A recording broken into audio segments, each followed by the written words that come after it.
before we start, I kind of want to explain why my hair is kind of flowing all over the place. Just to give you a little background, I do live out in the DC area right now, and I am on my apartment rooftop, which has actually a great view of the DC area. If you can look behind me, you actually see the Washington Monument, and the Memorial Mall. I was fortunate enough to have a great view, and this is where my interview is going to be taking place. My name is Fernando Prado. I am originally from Houston, Texas. I was born and raised in Houston. I will always be a Houstonian, and I am a first-generation student.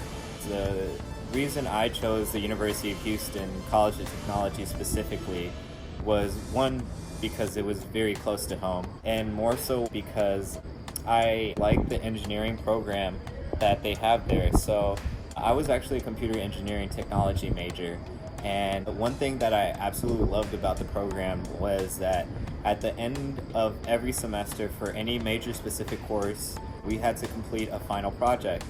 And for every final project, the professors were very lenient as to what you could build. And so me being a software-based and software-minded person, I did a lot of software-based projects. I did a Bitcoin miner. While, I shied away from the computer hardware aspect, there was definitely a lot that I learned there. My passion was definitely geared towards software, and their willingness to let me do those type of projects attests to where I am right now. During my time at the College of Technology, I actually had quite a few mentors, from the career services all the way to the general faculty that works in the third floor. So I just really want to quickly shout out, I know I'm not going to get everybody, but these are the few people that stayed in my mind. First of all, I have to really thank Lauren Bradbury. She gave me so much advice, taught me how to be a professional, taught me how to not be shy, how to express myself in front of people, and how to stop caring about what other people thought of me. And she gave me so much in my life that, I'm in debt to her for everything. But some other people that also meant a lot in my life, starting with Carlo Deason, Crystal Pradilla, Shandolyn, Dr. Green, Fernando Hernandez, Kirk, Carlos, who are the engineering specific advisors, and even going to Saleka. She definitely kept me in my lane, kept my head straight. But those were a few that actually, had an impact. I'm sure there were more, but I don't have time to cover everyone. I'm sorry. I was actually a part of a student org called the Society of Hispanic Professional Engineering. My first year there, I was just a member going to events, going to general meetings, and trying to network with professionals.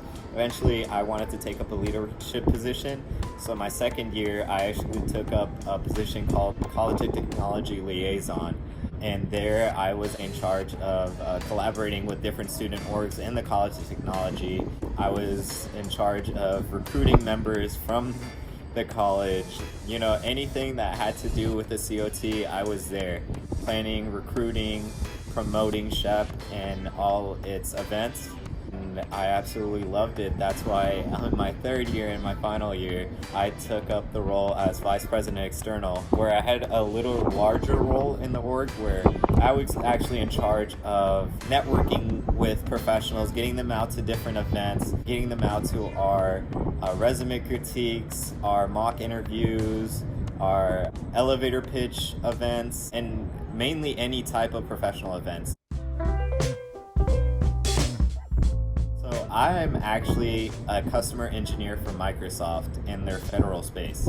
So a little bit more into detail is I work for their federal clients and the Department of Defense, making sure that whatever technologies that we create are safe and encrypted so that other people can't hack into the system.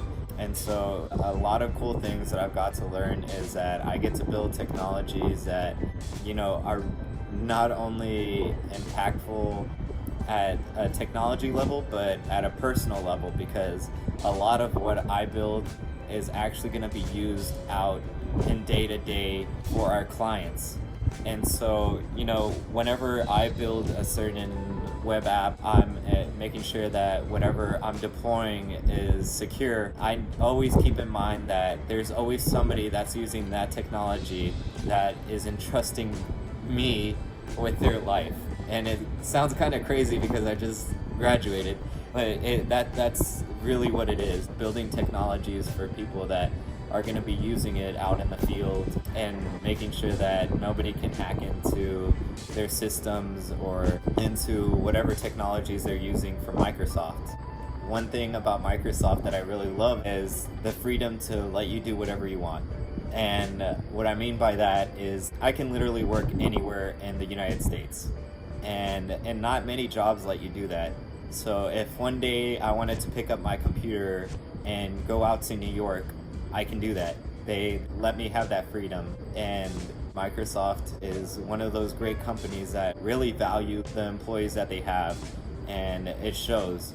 Ever since I've been there, I've thought to myself, why would I ever want to join any other company? This is probably the best company that I could have ever worked for. Most people would think that working for the federal space is really boring. I absolutely loved it, and there's no other job at this point that I would want.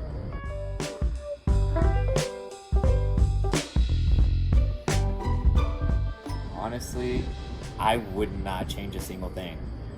And don't get me wrong, I am far from perfect. I still make mistakes to this day, and I probably made more mistakes than a regular person should make. All those mistakes were something that I learned from. I wouldn't be in this position right now if I didn't learn from those mistakes. One thing that I would have loved to do is probably focus on my grades more. Coming out in my undergrad, I definitely did not have the best GPA. I probably had one of the worst GPAs, but had I focused more on school and my academics, I think I would have gotten way more internships. I would have been more marketable as a student and as a professional. I would say believe in yourself. Coming back again, one thing I really want to hit on was my GPA. I'm going to be honest, I had a terrible GPA as an undergrad, and it really knocked me down during career fairs, because I would go into career fairs and a lot of companies would immediately turn me down because of the number. And I remember this one day, and it was the worst experience. I think that day hurt me more than anything, and it was a professional. And I came in to do a mock interview, and I handed in my resume, and then we asked a couple questions, and he asked me for my GPA. I told him my GPA at the time, and I was going through a lot of personal issues. He looked at me and he told me, I don't think you're gonna get an internship or a full-time job. A person telling me that, I was just like, wow, I probably have no hope. But you know what? I didn't give up. I kept on applying and kept on pressuring myself to do projects. Even though I wasn't the best student, I would do projects out of school. I would go to hackathons. I would do projects on my own. I used an Arduino, and after that pushed me to do even more. There's always going to be a lot of negative people bringing you down, telling you can't do things. I think the one thing that you really need to learn as a COT student is that there's more people that are willing to believe in you than you think. Life taught me. People are going to knock you down, but there's also going to be people that are going to help you. And the more you get involved and the more you connect with the people that are actually going to help you, the further you're going to get in life.